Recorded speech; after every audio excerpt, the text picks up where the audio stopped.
নমস্কাৰ বন্ধু বান্ধৱীসকল।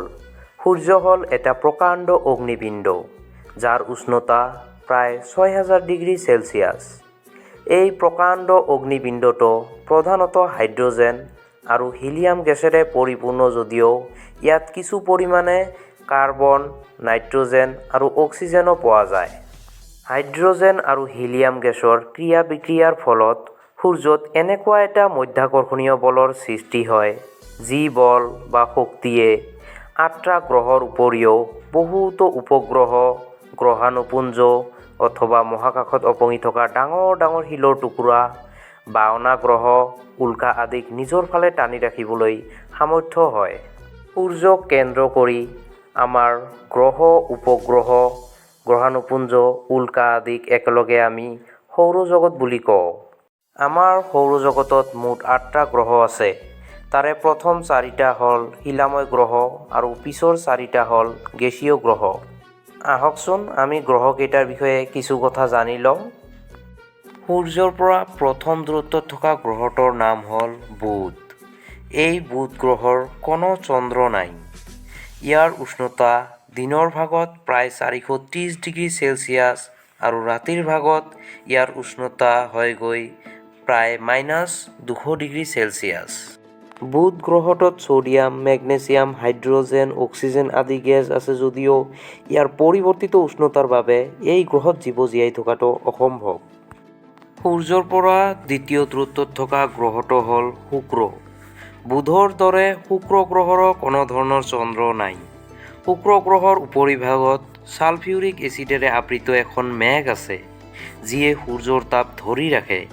লগতে ইয়াত প্ৰচুৰ পৰিমাণে কাৰ্বন ডাই অক্সাইড গেছ পোৱা যায়। সেইবাবে শুক্ৰ গ্ৰহটো সৌৰজগতৰ আটাইতকৈ গৰম গ্ৰহ। শুক্ৰ গ্ৰহৰ উষ্ণতা প্ৰায় ৪৭৫ ডিগ্ৰী চেলছিয়াছ। বেছিভাগ সময়ত শুক্ৰ গ্ৰহটোত আগ্নেয় উদগিৰণৰ সৃষ্টি হৈ থাকে বাবে এই গ্ৰহটোক আগ্নেয় গ্ৰহ বুলিও কোৱা হয়। লগতে শুক্ৰ গ্ৰহৰ আকাৰ আকৃতি আৰু গঠন পৃথিৱীৰ লগত প্ৰায় একে বাবে ইয়াক পৃথিৱীৰ যমজ বুলিও কোৱা হয়। সূৰ্যৰ পৰা ৩ নম্বৰ দূৰত্বত থকা গ্ৰহটোৱেই হ'ল আমাৰ পৃথিৱী। আমাৰ এই পৃথিৱী গ্ৰহটোৰ এটাই চন্দ্ৰ আছে। পৃথিৱীত যথোপযুক্ত পানী, বায়ু আৰু উষ্ণতাৰ বাবে ইয়াত জীৱৰ অস্তিত্ব আছে। পৃথিৱীত ৩ ভাগৰ ২ ভাগেই পানী থকাৰ বাবে মহাকাশৰ পৰা এই গ্ৰহটোক নীলা ৰঙৰ দেখা পোৱা যায়। সেইকাৰণে ইয়াক নীলা গ্ৰহ বুলিও কোৱা হয়। সৌৰজগতৰ মাত্ৰ এই গ্ৰহটোতহে জীৱ পোৱা যায়। সূৰ্যৰ পৰা ৪ নম্বৰ দূৰত্বত থকা গ্ৰহটোৰ নাম হ'ল মংগল গ্ৰহ।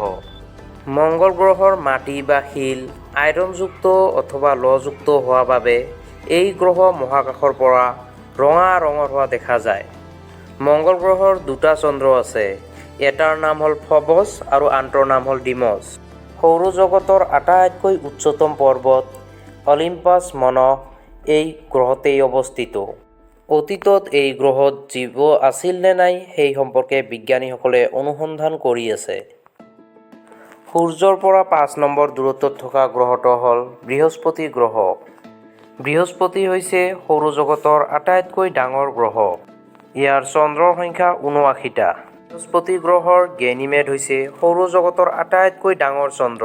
বৃহস্পতি গ্ৰহই মংগল আৰু বৃহস্পতিৰ মাজত থকা ক্ষুদ্ৰ গ্ৰহ বা ডাঙৰ ডাঙৰ শিলৰ টুকুৰাসমূহক নিজৰ মধ্যাকৰ্ষণীয় শক্তিৰ সহায়ত নিজৰ ফালে টানি ৰাখিছে। এই গেছীয় গ্ৰহটো যদিও মূলতঃ হাইড্ৰজেন আৰু হিলিয়াম গেছেৰে পৰিপূৰ্ণ, তাৰ উপৰিও ইয়াত মিথেন, এমনিয়া, ইথেন আদিও কিছু পৰিমাণে আছে।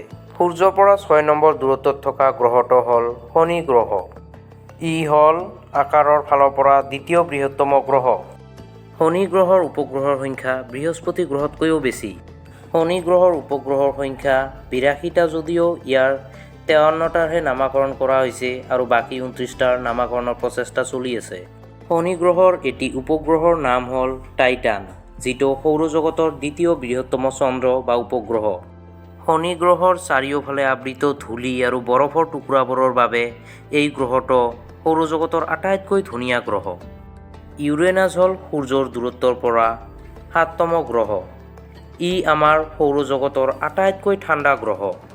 ইউৰেনাছ গ্ৰহৰ গড় তাপমাত্ৰা হ'ল 224°C। ইউৰেনাছ গ্ৰহটো আৱিষ্কাৰ কৰে 1781 চনত উইলিয়াম হাৰ্ছেলে তেখেতে নিজে বনোৱা এটি টেলিস্কোপৰ সহায়ত। এই গ্ৰহটো হাইড্ৰজেন, হিলিয়াম আৰু মিথেন গেছেৰে পৰিপূৰ্ণ। এই গ্ৰহৰ 27টা চন্দ্ৰ আছে বুলি জানিব পৰা গৈছে।